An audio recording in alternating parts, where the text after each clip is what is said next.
ఇక తెలంగాణలో రేవంత్ సర్కార్ వచ్చినప్పటి నుంచి రియల్ ఎస్టేట్ రంగం తీవ్రంగా నష్టపోయిందని, బిల్డర్లు చాలా నష్టపోతూ ఉన్నారు అని, అలాగే పారిశ్రామిక రంగం కూడా దెబ్బతిందని, పారిశ్రామికవేత్తలు కూడా తీవ్రంగా నష్టపోతూ ఉన్నారని బీఆర్ఎస్ పార్టీ మొదటి నుంచి కూడా ఆరోపణలు చేస్తూనే ఉంది. తాజాగా దుబ్బాక ఎమ్మెల్యే కొత్త ప్రభాకర్ రెడ్డి సెన్సేషనల్ కామెంట్స్ చేశారు సార్. కాంగ్రెస్ పాలనతో విసుగు చెందిన బిల్డర్లు, పారిశ్రామికవేత్తలు ప్రభుత్వాన్ని పడగొట్టడానికి సిద్ధంగా ఉన్నారు. అవసరమైతే ఎమ్మెల్యేలను కొనుగోలు చేయాలని, ఖర్చును కూడా తామే భరిస్తాము అని చెప్పి చెబుతూ ఉన్నారట. ఒకసారి కొత్త Prabhakar Reddy bike please.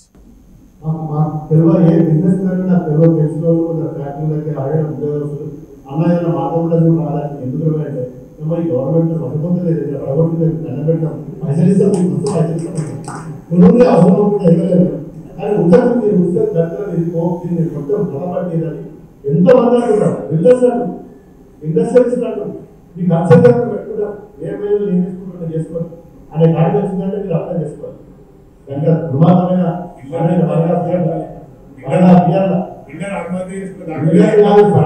Bill రాలేదు, మళ్ళా ఇలా చాలా బిల్లు రాలేదు, ఇల్లు కట్టుకోను, బొర్రెలు వేసుకోను, రోడ్లు వేసుకోను, అంగన్వాడీ స్కూల్ కట్టుకోను, సంఘాలు కట్టుకోను. రైట్ సార్, కొత్త ప్రభాకర్ రెడ్డి కామెంట్స్. బట్ చాలా సీరియస్ కామెంట్. మరి బిల్డర్లు, బిజినెస్ మెన్లు ప్రభుత్వాలే కూలుస్తామంటే ఈ దేశంలో ప్రజాస్వామ్యం ఎక్కడ, బేసిస్ ఏంటి? అది మొదటి అంశం is a criminal business nexus, criminal business politician nexus ఇది. సో బిజినెస్ మెన్కు పొలిటీషియన్కు మధ్య క్రిమినల్ నెక్సెస్ అనేది ఆరోపణ. ఖచ్చితంగా రేవంత్ ప్రభుత్వం అర్జెంటుగా విచారణకు ఆదేశించాలి. ఎవరు ఏ బిజినెస్ మెన్, ఏ బిల్డర్లు, ఎందుకంటే ఒక గౌరవ శాసనసభ్యుడి నుంచి వస్తున్న ఆరోపణ అంటే మామూలు విషయం కాదు కదా. సో అందువల్ల పార్లమెంట్ సభ్యుడు కూడా గతంలో, సో అందువల్ల ఒక స్థాయిలో ఉన్నటువంటి నాయకుని నుంచి వస్తున్న ఆరోపణ ప్రభుత్వాన్ని కూల్చటానికి బిల్డర్లు, బిజినెస్ మెన్లు, ఎమ్మెల్యేలను కొనడానికి కూడా సిద్ధంగా ఉన్నారన్నది ఆరోపణ. ఇది very very serious nexus.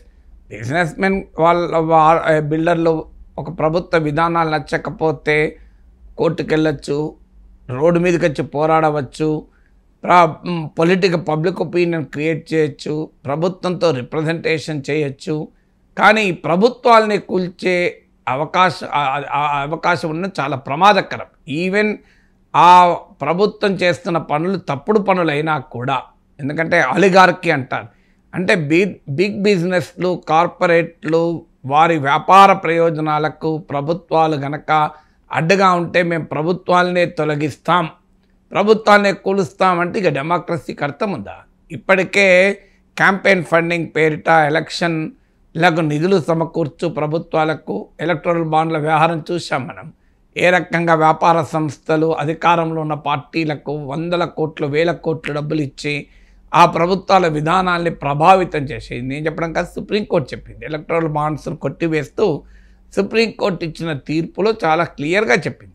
Electoral bond scheme ద్వారా బిజినెస్ మెన్ రాజకీయ పార్టీలకు విరాళాలు ఇచ్చి తమ అనుకూలంగా ప్రభుత్వాల విధానాల్ని ప్రభావితం చేస్తున్నాయని సుప్రీంకోర్టు చెప్పింది. సో ప్రభుత్వ విధానాల్ని ఇన్ఫ్లుయెన్స్ చేయడమే రాజ్యాంగ విరుద్ధమైతే ప్రభుత్వాల్ని కూల్చడం అనేది మామూలు విషయం కాదు. ఈవెన్ ప్రభుత్వాలు కనుక ఆదేశించకపోతే కోర్టులే దీన్ని సుయోమోటోగా విచారణకు చేపట్టి ఆదేశించాలి, విచారణ జరిపించమని. ఎందుకంటే ఇది very serious criminal fraud on democracy. A party అధికారంలో ఉంది, ఆ పార్టీ అనుసరిస్తున్న విధానం ఏంటి, రేవంత్ రెడ్డి ప్రభుత్వం రియల్ ఎస్టేట్ పట్ల అనుసరిస్తున్న విధానం రైటా రాంగా ఆ డిబేట్లోనే వెళ్ళడం లేదు. ప్రభుత్వాలు తప్పు చేసినా ప్రజాస్వామిక పద్ధతిలో ఆ ప్రభుత్వాలను ఓడించాలి, గద్దెదించాలి తప్ప అప్రజాస్వామికంగా ప్రభుత్వాలని మనీ పవర్ ఉపయోగించుకొని గద్దెదించే కార్యక్రమం మొదలు పెడితే ఈ దేశంలో ప్రజాస్వామ్యానికి అది చివరి రోజు. అందువల్ల ఇదొక సీరియస్ అంశం. రెండవది, మరి దీంట్లో పొలిటికల్ పార్టీస్ ఏ పాత్ర పోషిస్తున్నాయి? ఎందుకంటే ఈ ప్రభుత్వం వచ్చిన డే 1 నుంచే ప్రతిపక్షాలు ఈ ప్రభుత్వం ఎక్కువ రోజులు ఉండవు, 6 నెలలు ఉండదు, ఈ ప్రభుత్వం వెళ్ళిపోతుంది, ఇందులో షిందేలు పుడతారు, ఇలాంటి ఆరోపణలు చేస్తూనే వచ్చారు. ఈ ప్రయత్నాలు చేస్తూనే వచ్చాయి. అదే వాస్తవంగా రేవంత్ రెడ్డికి ఒక లెజిటిమసీని క్రియేట్ చేసింది. అంటే బీఆర్ఎస్కు చెందిన 10 మంది ఎమ్మెల్యేలను లాక్కోవటానికి ఒక నైతిక బద్ధతను, రాజ్యాంగ బద్ధత ఉందా, చట్టబద్ధత ఉందా, సుప్రీంకోర్టులో కేసు ఉంది, సుప్రీంకోర్టు తీరుస్తుంది. కానీ ఒక మారల్ లెజిటిమసీని రేవంత్ రెడ్డికి ఎక్కడిచ్చింది అంటే ఈ ప్రభుత్వం అధికారంలోకి వచ్చిన కొద్ది గంటల్లోనే ఇది ఎక్కువ రోజులు ఉండవు, ఈ ప్రభుత్వం పడిపోతుంది అని మొదలుపెట్టారు. సో దీంట్లో ఏక్నాథ్ షిండేలు పుడతారు అని మొదలుపెట్టారు. సో ఈ బీఆర్ఎస్ బీజేపీ ఈ ఆరోపణల కంప్లైంట్లు సీరియస్గా మొదలుపెట్టారు. ఆ రకంగా హెచ్చరికలు జారీ చేసిన వాళ్ళు వచ్చి కాంగ్రెస్లో చేరారు, అది వేరే విషయం మళ్ళీ. సో ఇదంతా జరుగుతున్నప్పుడు బీఆర్ఎస్కు 10 మంది ఎమ్మెల్యేలను కాంగ్రెస్ పార్టీ లాక్కుంది, ఇంకెక్కువ మంది వస్తారంటే కారణాలు ఏదైనా ఆగిపోయింది. సో అందువల్ల మరి కాంగ్రెస్ ప్రభుత్వాన్ని కూల్చటానికి బిల్డర్ల లాబీతో, బిజినెస్ లాబీలతో రాజకీయ పార్టీలు కలుస్తున్నాయా అనేది రెండవ క్వశ్చన్ తేలాలి. ఎందుకంటే దేశంలో ఈ రకంగా ఆపరేషన్స్ జరిపి రాజకీయ పార్టీని చీల్చి ప్రభుత్వాలు కూల్చిన చరిత్ర మనం మహారాష్ట్రలో చూసాం, కర్ణాటకలో చూసాం, మధ్యప్రదేశ్లో చూసాం, విజయవంతంగా అరుణాచల్ ప్రదేశ్లో చూసాం, మీకు రాజస్థాన్లో ఒక ప్రయత్నం జరిగి విఫలమైంది. సో దేశమంతటా ఈ పనులు జరుగుతున్నాయి. రాజకీయ పార్టీలు చీల్చేస్తున్నారు, రాజకీయ పార్టీల కూటములను చీల్చేస్తున్నారు. దేశమంతటా జరుగుతున్నటువంటి తతంగం ఇది. కానీ కొన్ని చోట్ల రాజస్థాన్లో విఫలమైంది, తమిళనాడులో కొంత సక్సెస్ కాలేదు, కానీ దేశమంతటా జరిగింది కదా. సో అందువల్ల ఈ కాంటెక్స్ట్లో చూసినప్పుడు ఇది కేవలం ఒక బిజినెస్ మెన్, రియల్ ఎస్టేట్ బిల్డర్లు కడుపు మండి చేస్తున్న పనిగానే మనం కొట్టిపారేలేము.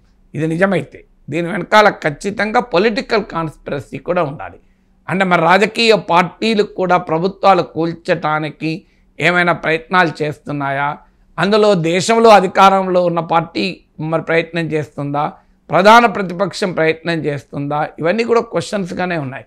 అందువల్ల ఇది నాట్ జస్ట్ ఒక ఏదో పాసింగ్ రిమార్క్గా మనం భావించకూడదు. It is a serious threat and challenge to democracy.